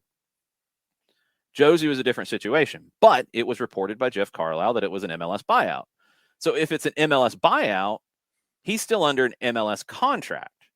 But if his contract was paid off, then is he not? That's where it's confusing with Josie, because people ask, well, if it was an MLS buyout, why did he just all of a sudden get to go to New England? Why didn't he go through the waiver process? And I don't have an answer to that. I don't know. And nobody's clarified it. So I got nothing. How this affects Jurgen Damm is this. It sounds like, from what has been said publicly, that Jurgen Damm wants the money that he's owed. He's absolutely entitled to that. He signed a contract. It's for a certain number of years and for a certain amount of money. He wants the money. Okay, cool. He's been told he's not going to play here. Do you play hardball and say, well, you're just going to train with the reserves, you're going to train separate, whatever, you're just not going to play because we can afford to keep you on our cap? Or with the MLS rule of doing the MLS buyout, which doesn't take Jurgen Damm's money away from him. He's still under contract with MLS, not with a specific team, not assigned to a team. But Atlanta gets him off of their cap, off of their roster. I would assume that's what happens tomorrow. That is my guess, because I don't think the market is there. You're playing chicken if you continue it. You're then playing the game that we can afford to do it, and we're going to get something for him via trade. Now, I don't know if he has a no trade clause or anything like that, which is another complication if it's in a contract. I don't know if Josie Altidor's had something like that. Josie Altidor, you would kind of expect, might have a no trade clause. I want to say it had been a conversation point at different times over the years. Maybe that was why there had to be a financial consideration to get him to waive a no trade clause to get to do these things. I don't know. I think Atlanta does the MLS buyout with Jurgen Damm. Now, then I don't know what's next, because I literally don't know if he goes through a traditional waiver process in MLS or if it is a different process. Could somebody else claim him and claim his contract and assume him on their cap? I mean, I would assume MLS would want that, right? They don't want to pay somebody who's not going to play. I just don't know what the process is. And are there teams? Yes, there's one that wears blue that is up I-85 that needs wingers. Are there teams who don't want to pay in a trade situation, but are willing to play chicken and wait until he is available via a waiver process or whatever it looks like in a buyout situation? Maybe. But, it's not a great situation. But once Luis Araujo signed last year, Luis Araujo was going to be your right winger, and Jurgen Damm was not. And that's just, from a starting perspective, that's the way it was going to go. You're not going to move Luis Araujo over to the other side. He's better on the right, cutting into his left foot. Yes, in games he'll switch over to the left from time to time, but you want him, your biggest investment, in his best position. And that made Jurgen Damm expendable. And they couldn't get a deal done, and I don't know why. I mean, it made sense for Jurgen, who's talked about wanting to play for the national team, wanting to get back to his best. It made sense for him to go to Liga MX. Club America should have come in calling. And there was no link of Club America to Jurgen Damm. They were going after 3 or 4 different wingers at different points before the Mexican window closed. Look at their season so far. They probably should have done something. They didn't. They've lost 4 or 6. They should have come calling. They should have made a deal. They should have made it worthwhile. I think that would have worked for everybody involved. Didn't. Chivas, for whatever reason, it didn't happen. Don't know how far along that gets. And please, like, as we say all the time when we talk about this stuff, when there's rumors, don't always take the way the rumor goes. Don't always take that as the way it actually happened. Uncle says, I wish they would just rip the Dom Band-Aid off, as I'm mixing my A's and A's. I mean, it doesn't really matter when you do it. Like, they wouldn't have benefited anything from doing it 5 days ago or 10 days ago. I would assume they've been trying over this period of time, once it was pretty clearly determined he wasn't going to be part of the group, to move him on and get something for it. If you can't, well, then you do the buyout and it gets him off your roster. You didn't have to do it before. You do it tomorrow. Nothing has been negatively affected by not doing it earlier. I think that's the number one element here that you have to remember. Whether you are happy or not happy about the deal, you wouldn't have benefited from doing it earlier. It wouldn't have mattered. No, Walchara, that's the whole point. There's no dead money in MLS. If you do the MLS buyout, as we had Jarrett Smith back in, if you do the MLS buyout, he is not on your cap. There's no dead money or anything like the NFL does where it gets even more complicated. That is the one get out of jail free card with a contract that you have every year before the season starts. You can say whatever green, blue, fuchsia sheet of paper you fill out, and you say, we are removing him from our roster. Fax it in, Burofax, whatever. Then he's not on your cap. He's not on your roster. He still gets paid by MLS because he's still under contract. And then the question with Jürgen Damm will be, where does he play? Because I would assume there are MLS teams that would be interested in bringing him in. Maybe not. Look, maybe not. And then he might just be like a Giovanni Dos Santos situation where you have to wait until the summer window, and then Jürgen probably will have to take a buyout, a legit buyout, to free him up and go where he wants to go. And I would assume it would be in Mexico. Maybe a Mexican club would come in and give the league some money. When Pellegrini had to be bought out due to Miami's roster rules issues last year, it sounded like there were possibilities for MLS to move him on to different places at that time, and Miami would not have gotten part of their sell-on fee and that kind of stuff. Didn't happen ultimately, and it went down a different way. So it's all complicated. Uncle, I know. He says our mental health has been negatively affected by Jürgen Damm being on the roster. I can't help with that. And look, Jürgen shouldn't be affecting anybody's mental health. If anybody's mental health should be affected by Jürgen Damm, it's Jürgen Damm. And I hate it for him because, look, he's been a good guy. Haven't had a chance to really be around him very much, but he did a lot of promotion for the club when he was signed. I've never heard a bad thing about his work ethic, never heard a bad thing about him as an individual. He's had awful luck as a player. He came here for a fresh start. He didn't get it because he couldn't stay healthy. And I hate that for him because the flashes, and they've been short flashes, he can be an effective, dangerous player in the final third. No, he's not a traditional winger. He's not going to put in, 50 great crosses in a month's time. But he can destabilize a defense. He just can't stay healthy enough here to do it. And then Atlanta upgraded in getting Luis Araujo. So it was time. That's I think everything with what could happen tomorrow. I mean, outside of that, I think Jarrett, we've talked about this before. I think you'll see Justin Garces loaned to the Twos on a season-long loan to get him off of your MLS roster. I think Efrain Morales will be in that situation. I don't know if anybody else is in that because we have to separate it. I know we're getting into the weeds on this, but it's important. It's something that we've talked about from the beginning. I've really demanded out of the way we present stuff. Yeah, we're going to get into the weeds, but we're going to be thorough because I don't want to mislead anybody because I see things that get reported that are incorrect. You're going to do season-long loans, which gets them off of your MLS roster on Garces and Morales, I would assume, because I don't think they play with the first team at all this season in MLS games. Guys can go back and forth, and I think Jackson Conway will go back and forth. I think Bryce Washington will go back and forth. Eric Centeno is the other one that I maybe goes back and forth, maybe doesn't. You'll see guys who are two-way players, essentially, between the Twos and the first team. But to get your roster spots nailed down and be roster compliant, not cap compliant in MLS, but roster compliant with your supplemental spots. I would assume it's Garces and Morales who get loaned to the twos for the entire USL season, which means they don't go back and forth. They're twos players for the year.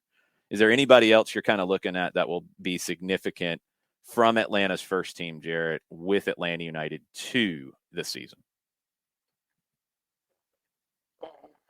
It depends on how you define significant, because I think there's going to be times when you want to get Jackson Conway minutes.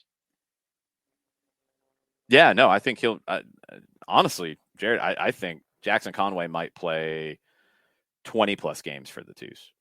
I don't think it's a season long loan because I think you might need him with the first team as well, especially with where the roster is right now without a Luca Martinez Dupuy. But if you added Luca, then yeah, Jackson would be probably fourth in that mix with the first team. He's not going to play. Then he needs to play more than 20 games with the twos. Train with the first team, but get those games with the twos. He's going to need those games. I think he gets a lot of them with Atlanta United too this year. Yeah, it's crossed my mind as well. If you do bring in, LMD, as we'll call him for short, because I'm tired of saying three names. Just say Luca. Yeah, fine, Luca. It's also a really fun movie if you haven't seen it yet. There you go. If you do bring him in, and I'm wondering if you put Jackson on a 6-month loan somewhere. Well, I mean, right now you can't. Like, you could do that in the summer. Oh, no, in the summer. Yeah, it's possible. I don't know what his long-term contract situation is. I don't know. It's possible. I mean, you have to wait and see what might be needed in the summer. But if he's going into an option year or he's in the last year of his deal, they might want to keep him closer to evaluate him better, because that's going to be a difficult decision. I do like his potential. I do think he is a good forward. I don't know if he's the best fit for Atlanta United up top. I think he's got work to do to be that. Can he put in that work and be that with Atlanta United 2 this season? And then the first team sees it in-house and says, yes, we're going to give him another year. We do think he can be somebody that contributes to the first team. Because ultimately, and I think this is the biggest thing that maybe just in the conversation about winning games and playoffs and USL and all that gets lost. The team has to make, the club as a whole has to make a decision with guys who play for Atlanta United too. Can they become contributors in Major League Soccer? If they can't, they don't need to be at Atlanta United too, because they're taking the time away from somebody who maybe could be. And you're going to have to make that decision, just like Atlanta's made it on homegrowns in the past. And Jackson Conway has a year in front of him where if he plays 20 plus times for the twos, I think he needs double-digit goals. That's really where I'm setting the bar. And he needs to press well and all the other things, but he has to produce. He just has to produce, and that's what it's going to come down to. I think there is pressure on Jackson Conway this year. Yeah, there should be. He's entering that stage where you're starting to look for something tangible out of it. Yep. Up until now, you've been like, you just want to see him grow. He's had a couple of good moments, but now you got to start getting something tangible, because at some point it has to go beyond the expectation. Coco, yeah, I know contracts haven't stopped Atlanta from doing loans before, but this is a different situation than the Barco loan to River. I don't think you re-up with Jackson Conway with where things stand right now. I think you need to see something to do that. So you're not going to loan him somewhere that would require you to re-up yet. That's why I said it the way that I did. I know I follow things a little bit, but Jackson's in a different situation. And I do think that you might need to keep him close and have him work with Jack Collison's group, but also work with the first team and what Gonzalo Pineda wants to be able to figure out if he is somebody that can contribute with Atlanta United in Major League Soccer. That comes up with everybody. I mean, Mackie Jobe, player who scored 9 goals in 30-plus games with Atlanta United too, 26 years old. I think it's the right decision. He played 2 years with the twos. He was not going team and played well in Birmingham. From Jackson Conway, who you have to make that decision about. And with Conway and Jared, there's another young player coming up that I know you like, and I like him a lot too, and Daniel Sabatu. you have to make the decision about Conway, because if he is going to be a guy who affects the first team, he needs those minutes. If he's not, in the long term, Daniel Sabatu needs to play, and he needs those minutes, because you got to make a decision on him down the road. That's this process. And, you wish that you could have a 60-man roster and 59 of them are all developed in-house and they all get to play, and you don't have to be limited to 11 players on the field, all that stuff, but you are. And some of these young players who come up in Atlanta are not going to affect Atlanta United in MLS, and that's not a failure. It's not a bad thing. Maybe they need to change the scenery. Maybe they're just not quite at that level, and maybe they go elsewhere and they find a level that suits them. Yeah, it might be. Conway's going to be an interesting one to watch. And, Sabatu, if he gets those minutes, is going to be an interesting one to watch, because physically he's ahead of a lot of guys, but I think the technical side of his game still has to catch up. And that's just, the work off the ball is probably going to have to catch up, because he's a kid. They're teenagers. Most of these kids they can't register to vote yet. We got to remember, they're teenagers. Well, we were not doing the high pressure things that they are doing when we were their age, and it's a tough situation to try and put yourself in when you're trying to jump into their shoes. You have to separate it when we talk about it. I mean, John, you deal with this with high school sports all the time. They are teenagers, except in this case, they're not playing for their local school, some of them. And in Jackson's case, he's a professional athlete. David Mejia, Vicente Reyes, they've signed pro deals. Yes, they're a teenager. However, you are paying them to do a job. Yes.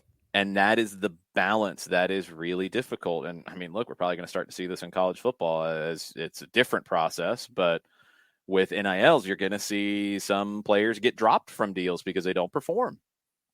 And you're going to see other players earn more deals because they do perform. Yep. That's the conversation we're having. Sabatu, not a professional athlete yet, but he is trending in that way, so other decisions will affect him. You've got to talk about them as kids, but you also have to talk about them as athletes. And it's not personal when you say that, hey, they might not be a player who fits Atlanta United and MLS down the road. And you have to look at it from those individuals, and taking the Sabatu Conway example, the individual that is a teenager who is working on that upside and can help you out and your franchise as you're anticipating the growth of this individual, where you have someone who has been with you for a while and they are to the point where you have to decide, are they going to be able to help me with my franchise, with my business, or do I have to go the other direction and go to the younger talent and work with the promise that I'm seeing, as opposed to the individual that's there who's been with me for a while, and this is that chance. It's like, okay, I really need to see something from you here so you can continue to be a part of this franchise, or are you working from that promise part? And this is the difficult part of what we're seeing with young athletes across the board. It's like, if with the young athletes with experience, they hit that point where you've got to see something, or you have to move on to that next individual. And we're going to be seeing that, I think, this year with Atlanta United and Atlanta United too.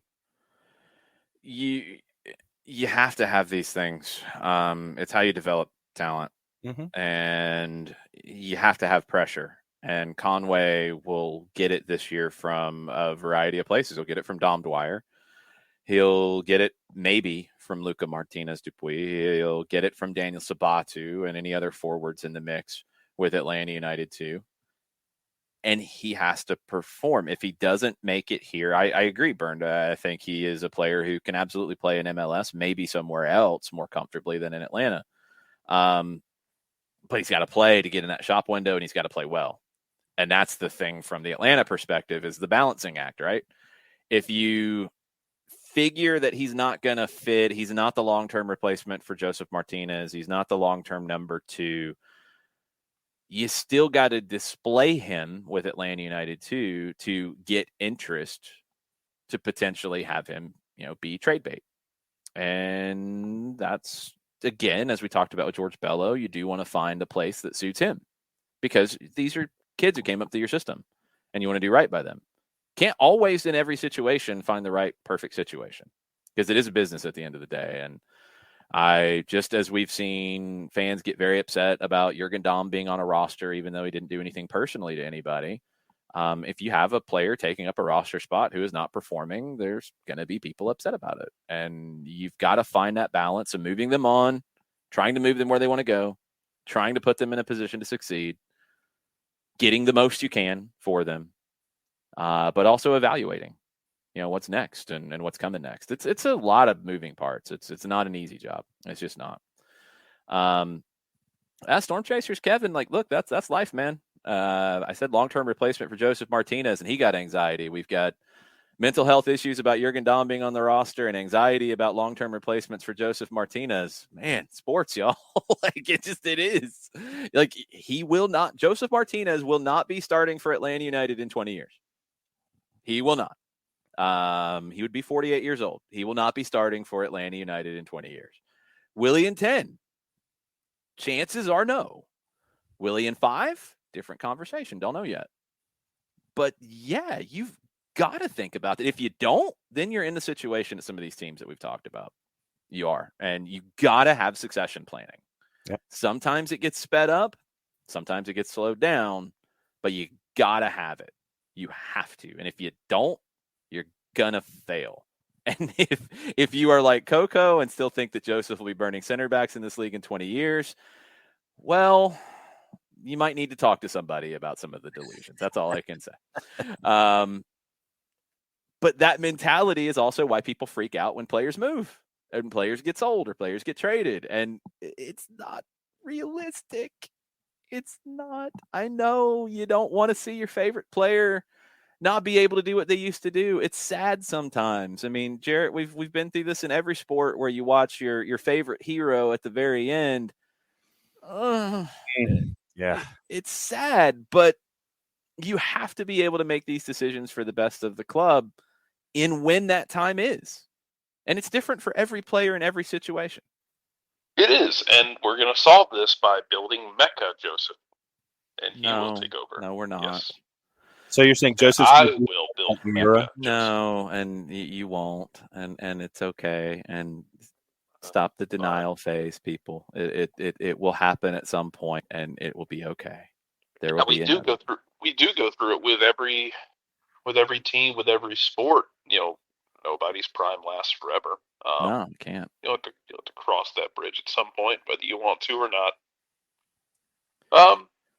It just takes. You'd love to be able to grow the next body to line up at that position. You can also go out and find one if you need to, and go scout one out.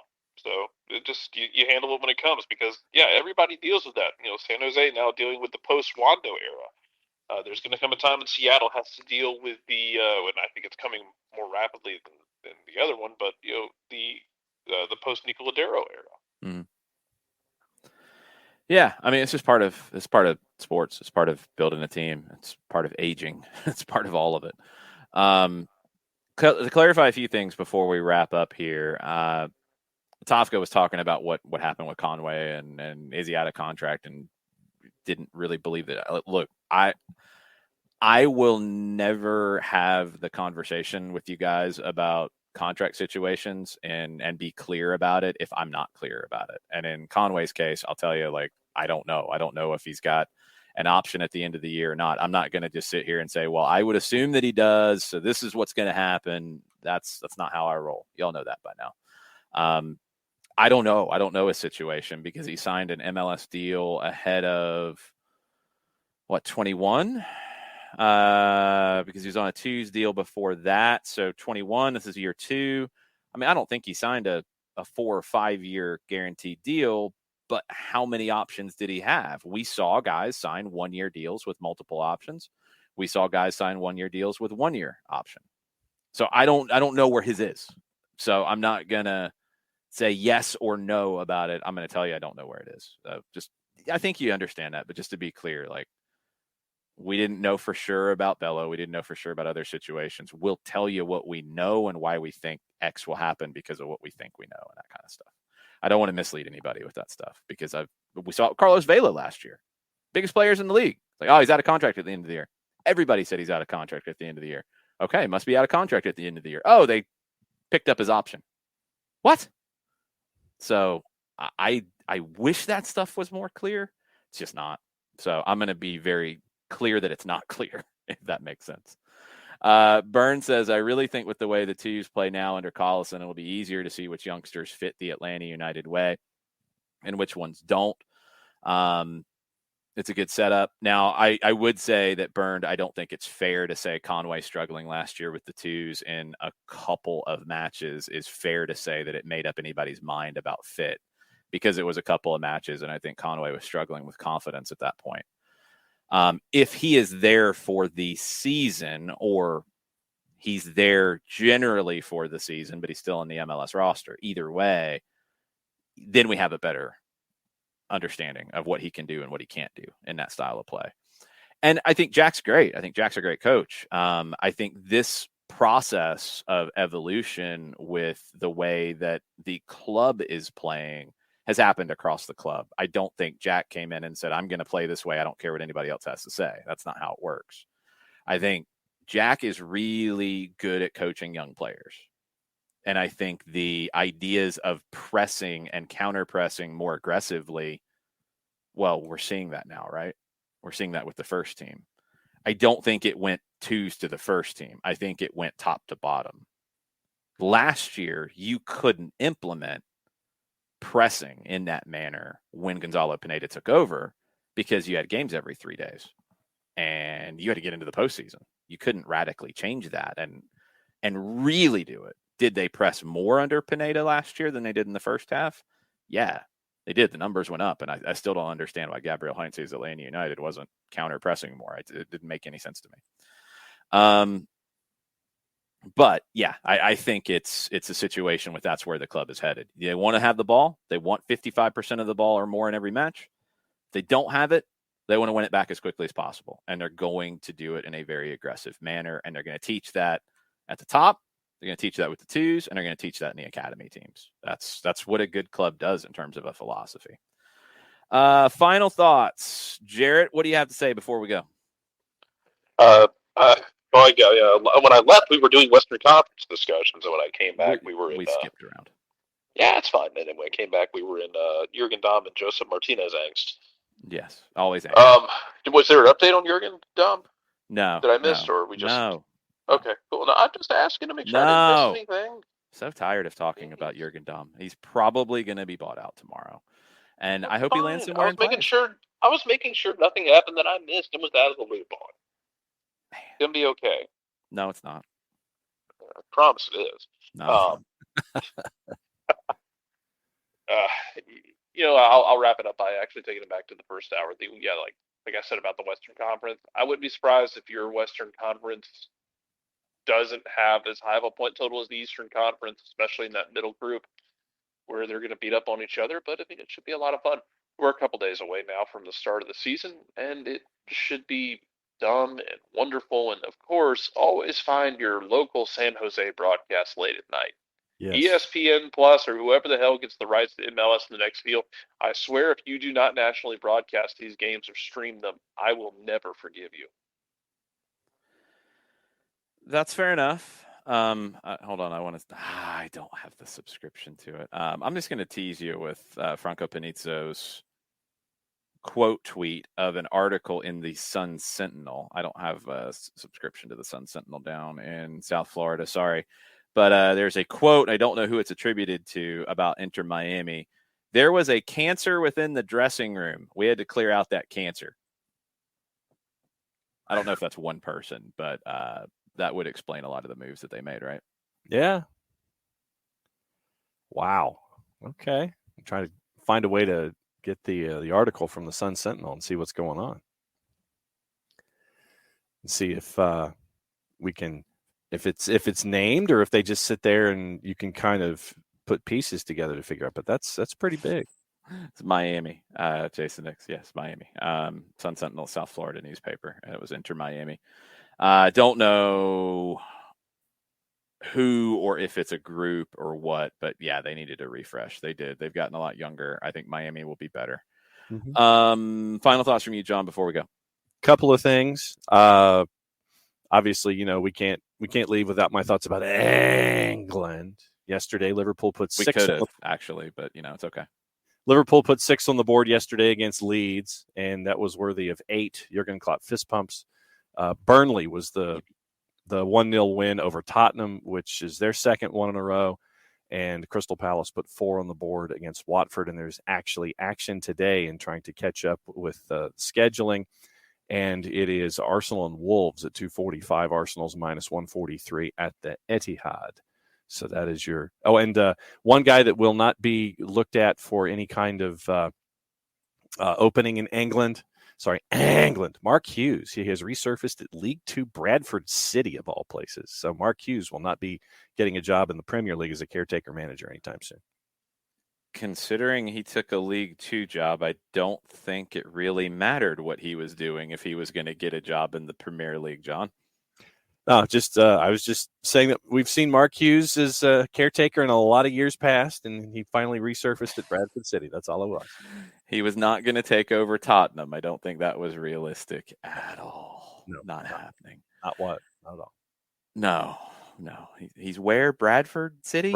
Bradford City. He is the manager for the Bantams right now in League Two. Yeah. He'll be back in the Premier League any day now. Europa League today, 12:45. Real Sociedad hosting RB Leipzig. That is a interesting one in my book. 3:00. Napoli hosting Barcelona. Also very, very interesting. Rangers trying to hold on against Dortmund. 12:45. Celtic tries to overturn a deficit at Bodo Glimt. Those are all on Paramount Plus. You've got Golazo shows as well. You've got Libertadores tonight, second round of the qualifying phase. Olimpia hosting Atlético Nacional. You got 2 games in Mexico. Pachuca hosting Mazatlan and Querétaro hosting Toluca.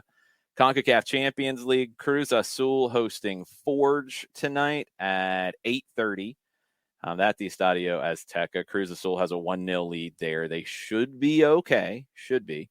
Seattle hosting Motagua, level coming into the second leg. That is 10:45, a very late kick from the Pacific Northwest. If you are coming out to our show at Slow Pour in Lawrenceville, you'll be able to come to the show, hang out, get home, watch the Seattle Motagua game. That's my plan. If I can keep my eyes open for the end of that, I'm hoping.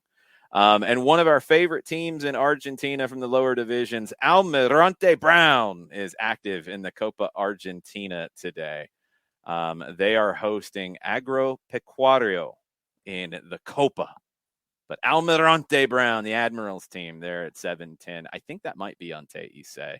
There's also Huracan and Vélez tonight at 7:30. That might take the Teisei spot, or that might be over on Paramount Plus and Fanatis and all that. And you might be able to watch Almirante Brown. Love that jersey. Absolutely love that. Goalkeeper shirt. It wasn't just a team jersey. Love that goalkeeper. The respect to Almirante Brown, sir. Love that goalkeeper shirt. Yes. That'll do it for us. We'll be live tonight, 6:30 for the start time on Twitch. We'll go 6:30 to about 8:30 or so. Slow Pour in Lawrenceville. Special guest Kelly Francis. We'll go deep into Atlanta United's depth chart and what could happen tomorrow and what the lineup could be on Sunday and what the lineup could be when everybody is healthy and what to be excited about and what to be worried about and all of those things. It will be a deep dive into everything Atlanta United tonight from Slow Pour Brewing in Lawrenceville, 6:30, twitch.tv/soccer down here. You can listen to the podcast edition after the fact as well. Y'all have a good rest of the day. Mucho platio. Mucho platio. Mucho platio.